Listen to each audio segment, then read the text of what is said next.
देश की पहली स्वदेशी रूप से विकसित हाइड्रोजन फ्यूल सेल बस हुई लॉन्च, पूरी तरह है प्रदूषण से मुक्त। केंद्रीय विज्ञान और प्रौद्योगिकी राज्य मंत्री जितेंद्र सिंह ने पुणे में वैज्ञानिक और औद्योगिक अनुसंधान परिषद (CSIR) और निजी फर्म KPIT लिमिटेड द्वारा विकसित भारत की पहली स्वदेशी हाइड्रोजन फ्यूल सेल बस को लॉन्च किया।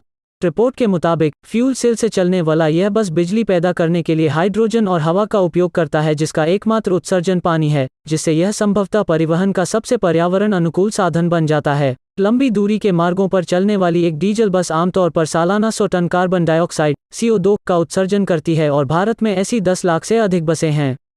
हाइड्रोजन ईंधन सेल ट्रकों की परिचालन लागत डीजल पर चलने वाले ट्रकों की तुलना में कम है और इससे देश में माल ढुलाई और परिवहन के क्षेत्र में क्रांति आ सकती है। मंत्री ने कहा कि लगभग 12-14% CO2 उत्सर्जन डीजल से चलने वाले भारी वाहनों से होता है।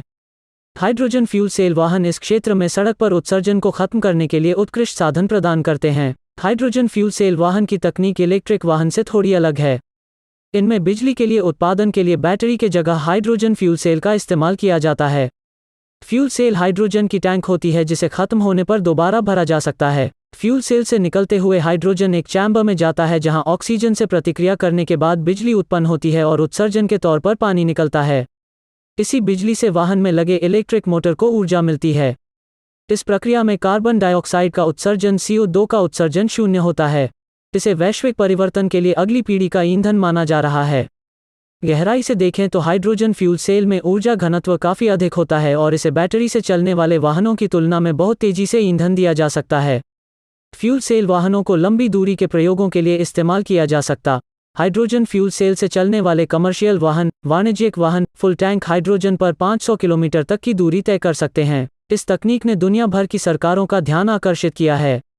जापान, चीन, अमेरिका, कोरिया और यूरोप के कुछ हिस्सों जैसे देश हाइड्रोजन फ्यूल सेल तकनीक को तेजी से अपनाने पर जोर दे रहे हैं। भारत भी इस मामले में योजना बनाने में बहुत दूर नहीं है।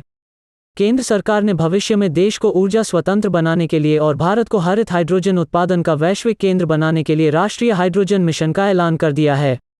टाटा, रिलायंस और अदानी सहित कई भारतीय समूहों ने इस मिशन का समर्थन किए जाने में रुचि दिखाई है। हाइड्रोजन फ्यूल सेल वाहनों को बनाने में टाटा मोटर्स और टोयोटा ने पहले ही अपनी रुचि व्यक्त की है। टाटा मोटर्स ने 15 हाइड्रोजन फ्यूल सेल बसों को बनाने का ऑर्डर भी प्राप्त कर लिया है। वहीं कुछ महीनों पहले टोयोटा ने अपनी पहली fuel cell car Toyota Mirai को भारत में पेश किया था। वर्तमान में अधिक लागत के वजह से हाइड्रोजन फ्यूल सेल कारें काफ़ी महंगी है, लेकिन आने वाले समय में इनकी लागत कम हो सकती है, जिससे इन्हें बड़े पैमाने पर अपनाने में तेजी आएगी।